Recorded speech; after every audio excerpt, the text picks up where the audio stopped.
എറണാകുളം ചൂർണിക്കരയിൽ സർക്കാർ ഭൂമിയിലെ കയ്യേറ്റം കണ്ടെത്താൻ റവന്യൂ വകുപ്പിന്റെ അളവ് 27-ന് ആരംഭിക്കും.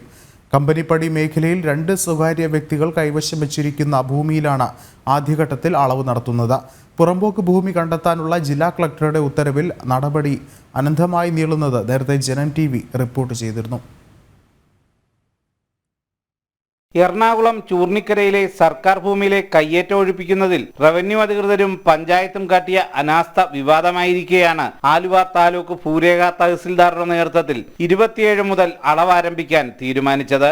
ചൂർണിക്കരയിൽ ദേശായി ഗ്രൂപ്പിന്റെ കൈവശ ഭൂമിയിൽ പുറമ്പോക്കുണ്ടോ എന്ന് കണ്ടെത്താൻ നേരത്തെ ജില്ലാ കളക്ടർ ഉത്തരവിറക്കിയിരുന്നു.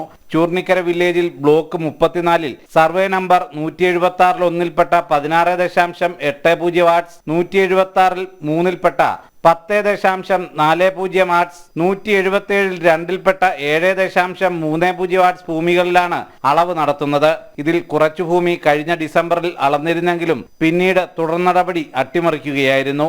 ലൈഫ് മിഷൻ ആക്ഷൻ കൗൺസിലിന്റെ നിരന്തര ഇടപെടലിനെ തുടർന്നാണ് പുറമ്പോക്ക് ഭൂമി അളന്നു തിട്ടപ്പെടുത്താൻ വീണ്ടും നടപടിയായത്.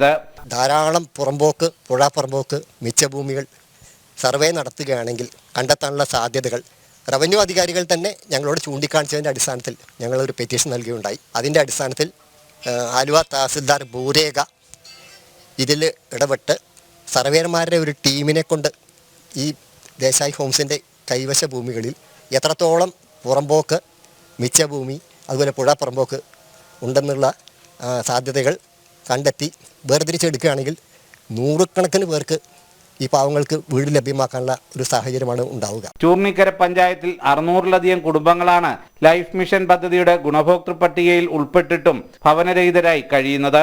ഭൂമി ലഭ്യമല്ലാത്തതാണ് ഇതിന് പ്രധാന കാരണമായി ചൂണ്ടിക്കാണിക്കപ്പെടുന്നത്.